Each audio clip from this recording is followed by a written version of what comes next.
محبتیں کی 23۔ عدنان اور اس کے گروپ کے کچھ لوگوں نے سب کے لیے چلم بنائی اور پھر عدنان نے اپنے پیکٹس میں سے کچھ مال نکال کر چلم بھر دی اور ایک ایک چلم سب کو دی۔ فرحت نے عالیہ کو سمجھایا کہ اسے کیا اور کیسے کرنا ہے اور تھوڑی ہی دیر میں سب لوگ نشے کے مزے میں کھو گئے جیسے کسی جنت کے سرور میں ہوں۔ تھوڑے ہی وقت میں سب پر نشے کا اثر ہونے لگا۔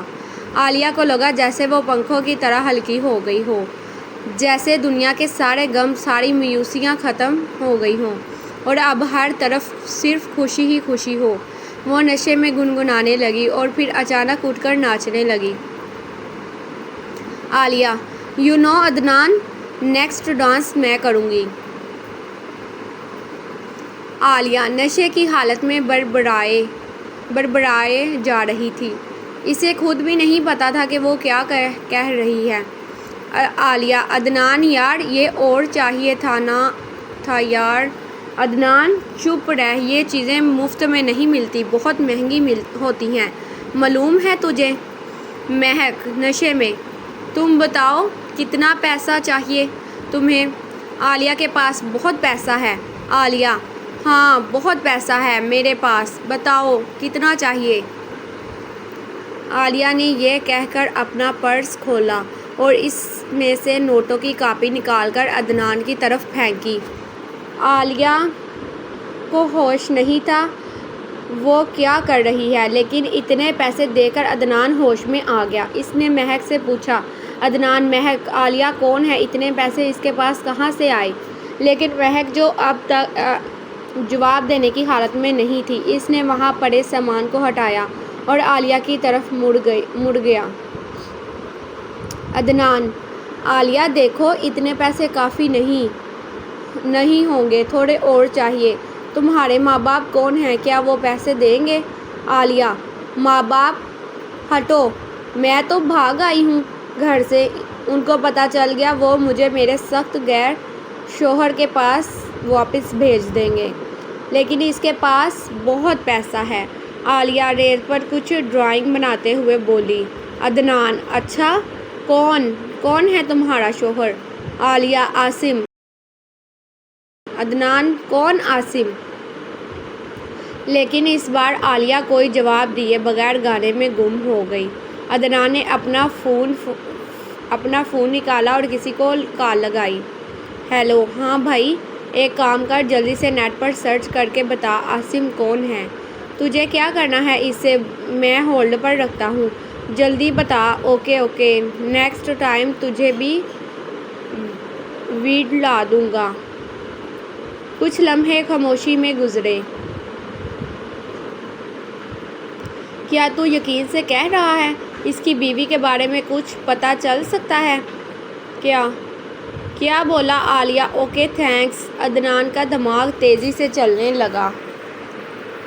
اس نے مہک کو گود میں اٹھایا اور سائیڈ میں لے کر ہوش میں لانے کے لیے اس کے کان کے نیچے 2-4 تھپڑ مارے،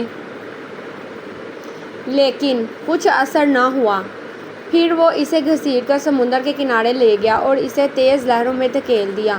ٹھنڈے پانی کے چھینٹے پھیرتے ہی مہک ہوش میں آ گئی۔ جاگتے ہی عدنان پر چیخ پڑی۔ مہک: واٹ دی ہیل عدنان، کیا کر رہے ہو؟ عدنان: مہک تمہیں پتہ ہے عالیہ کون ہے؟ مہک: نہیں پتہ، رہنے دو، بات ہی مت کرو، کیا ہوا؟ عدنان: مہک عالیہ کروڑوں پتی کی بیوی ہے۔ مہک: ہوگی تو؟ عدنان: او گاڈ مہک، وہ اپنے گھر سے بھاگ آئی ہے۔ وہ کہاں ہے، کس حال میں ہے، کس کے ساتھ ہے؟ کسی کو کچھ نہیں پتا۔ وہ ایک سنہرا موقع ہے، وہ سونے کے انڈے دینے والی مرغی ہے۔ مہک: میں کچھ سمجھی نہیں۔ عدنان: اگر ہم اسے اغوا کر لیں تو؟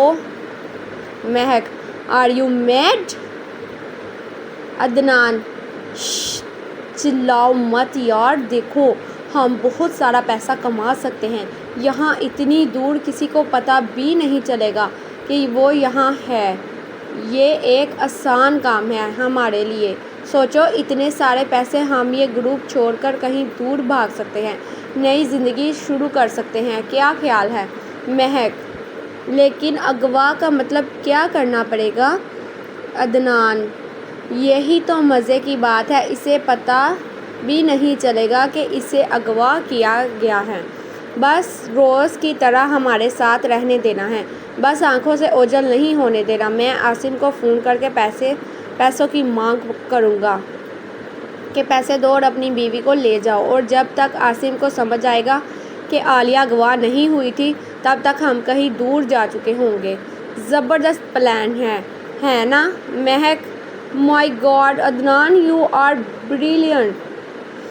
دونوں ایک دوسرے کے گلے لگ گئے، لیکن اتنے میں انہیں دور سے عالیہ کی چیخنے کی آواز آئی۔